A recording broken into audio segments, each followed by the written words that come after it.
নমস্কাৰ, ভিডিঅ'টো ক্লিক কৰাৰ বাবে ধন্যবাদ। লাষ্ট টাইম আপুনি এখন কিতাপ কেতিয়া খুলি লৈছিল বাৰু?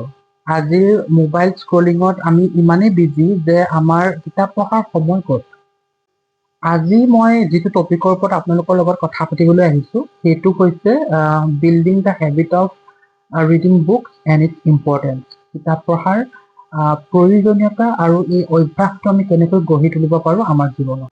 কিতাপ পঢ়া মানে কেৱল জ্ঞান আহৰণ কৰা নহয়। ইউনিভাৰ্চিটি অফ ছাছেক্সৰ এটা গৱেষণাত গৱেষকসকলে প্ৰকাশ কৰিছে যে দৈনিক যদি আমি 6 মিনিটো যদি এখন কিতাপ পঢ়াৰ অভ্যাস গঢ়ি তোলো তেনেহ'লে মানুহৰ যিটো মানসিক চাপ বা মেণ্টেল ষ্ট্ৰেছ সেইটো আমি 68% হ্ৰাস কৰিব পাৰোঁ। আৰু লগতে ই মানুহৰ স্মৃতি শক্তি তথা মনোযোগ বৃদ্ধি কৰাটো সহায় কৰে। যেতিয়া আমি এখন নভেল পঢ়োঁ তেতিয়া আমি তাৰ কেৰেক্টাৰবিলাকৰ লগত নিজকে ৰিলেট কৰোঁ।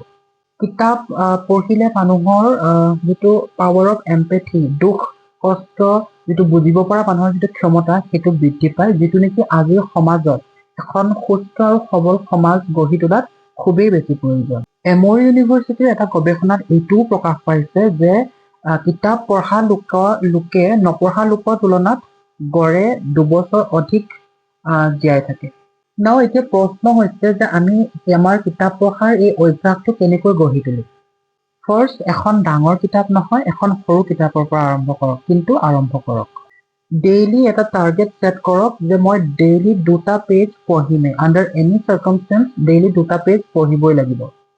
থাৰ্ড ৱে, আমি হেবিট টেকিং কৰিব পাৰোঁ। ধৰি লওক আমি মোবাইল স্ক্ৰলিং কৰাৰ আগত আমি এইটো অভ্যাস গঢ়ি তুলিম যে আমি এটা পেজ পঢ়িহে মোবাইল চাবলৈ যাম।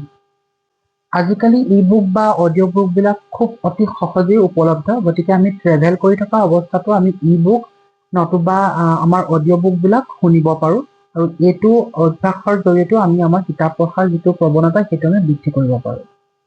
কিতাপ হৈছে আপোনাৰ জীৱনৰ আটাইতকৈ ডাঙৰ বিনিয়োগ। আপোনাৰ হাতত যিখন কিতাপ আছে সেইখন কিতাপৰ পৰাই আৰম্ভ কৰক, কিন্তু আৰম্ভ কৰক।